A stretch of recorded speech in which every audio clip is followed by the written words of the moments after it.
നമ്മളെ വീട്ടിൽ ഇന്ന് വന്ന അതിഥിയാണ് ഇത്. വൈകിട്ട് ഞങ്ങളിങ്ങനെ മുറ്റത്ത് നടക്കുമ്പോൾ മുന്നിൽ വന്ന് പെട്ട ഒരു ആളാണ്. ഞങ്ങളെ കണ്ട് അതും പേടിച്ചു, അതിനെ കണ്ട് ഞങ്ങളും പേടിച്ചു. അങ്ങനെ അത് പേടിച്ചു, അത് അതിനകത്ത് പോയിരിക്കുകയാണ്, ഒരു മൂലയിൽ ഒളിച്ചിരിക്കുകയാണ്. അപ്പോൾ അവിടെ കുറച്ച് വുഡൻ പീസസും കമ്പിയുടെ പീസസും ഒരു ചെറിയ ചാക്കൊക്കെ ഉണ്ടായിരുന്നു. ചാക്ക് ഞാൻ മാറ്റി നോക്കിയപ്പോൾ തന്നെ തലയൊക്കെ എടുത്ത് എന്നോടൊരു ഹായൊക്കെ പറഞ്ഞു അവൻ. അതോടുകൂടി ഞങ്ങൾ വിചാരിച്ചു ഏതായാലും ആളേതാണെന്ന് മനസ്സിലായപ്പോൾ പിന്നെ ഒരു സ്നേക്ക് റെസ്ക്യൂറെ തന്നെ വിളിക്കാമെന്ന് ഓർത്തു. അങ്ങനെ ഞങ്ങൾ ഞങ്ങളുടെ അടുത്ത് തന്നെയുള്ള ഒരു അനിലേട്ടനുണ്ട്, അനിലേട്ടനെ വിളിച്ചു. ഒരു അരമണിക്കൂറിൽ അനിലേട്ടൻ എത്തി. അതുവരെ ഞാനും ഞങ്ങളുടെ ഹെൽപ്പറായിട്ടുള്ള ബേബിയേച്ചിയും കൂടെ അതിനെ ഇങ്ങനെ കാവലിരിക്കുകയായിരുന്നു. സത്യം പറഞ്ഞാൽ ആളെത്തുമ്പോഴേക്ക് ഇതെവിടെയെങ്കിലും പോകരുതെന്ന് ഓർത്തിട്ട് അതിനെ അവിടെ വെയിറ്റ് ചെയ്ത് നോക്കുമായിരുന്നു. അങ്ങനെ കുറച്ച് സമയം വെയിറ്റ് ചെയ്തപ്പോൾ അനിലേട്ടൻ എത്തിയിട്ടുള്ള അവൻ്റെ ആക്ഷനാണ് ഈ പിക്ചറിൽ ഇപ്പോൾ കണ്ടത്.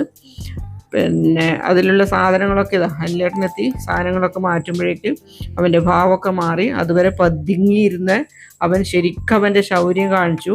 ആദ്യം നോക്കുമ്പോൾ സത്യത്തിൽ ഒരു മീഡിയം സൈസിലുള്ള ഇതൊക്കെയാണ്, അത്ര വലുതൊന്നല്ല എന്നൊക്കെ ഞങ്ങൾ വിചാരിച്ചിരിക്കുകയായിരുന്നു. പക്ഷേ സത്യം പറഞ്ഞാൽ അവൻ്റെ ആ ശൗര്യം കണ്ടപ്പോൾ ഒരു വലിയൊരു മൂർഖനേക്കാളും മുഷിരും ആവേശമുള്ളൊരു പോലെ ഒരു ആളായിട്ടാണ് തോന്നിയത്.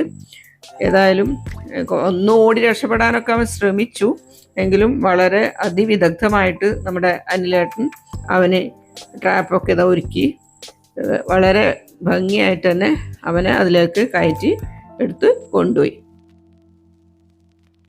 ആ ഫൈനൽ ആക്ഷൻസൊക്കെ ശരിക്കൊന്ന് നോക്കി കണ്ടോളൂ. രക്ഷപ്പെടാൻ ശ്രമിക്കുന്ന ആ ഒരു ഇതൊക്കെയാണ് ഇപ്പോൾ വരാൻ പോകുന്നത്.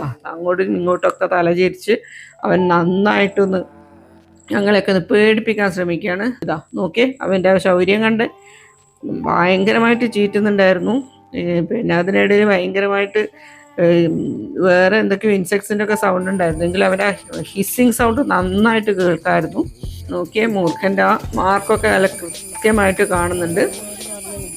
ഏതായാലും അപകടങ്ങളൊന്നും സംഭവിക്കാതെ ഒന്നും ബുദ്ധിമുട്ടൊന്നും ഇല്ലാതെ തന്നെ നമുക്കിവനെ രക്ഷപ്പെടുത്തി കൊണ്ടുപോകാൻ പറ്റിയിട്ടുണ്ട്. അനിലേട്ടന് ഒരു വലിയ താങ്ക്സും കൂടെ അറിയിക്കുകയാണ് ഇതിലൂടെ. അനിലേട്ടൻ നമ്പർ കൊടുക്കാം.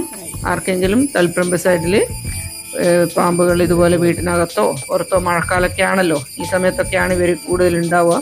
അപ്പോൾ അങ്ങനെയൊക്കെ ഉണ്ടെങ്കിൽ അനിലേട്ടൻ നമ്മളെ സഹായിക്കുന്നതായിരിക്കും. നമുക്ക് മനസ്സറിഞ്ഞ് എന്തെങ്കിലുമൊക്കെ പ്രത്യുപകാരമായിട്ട് കൊടുക്കാവുന്നതാണ്.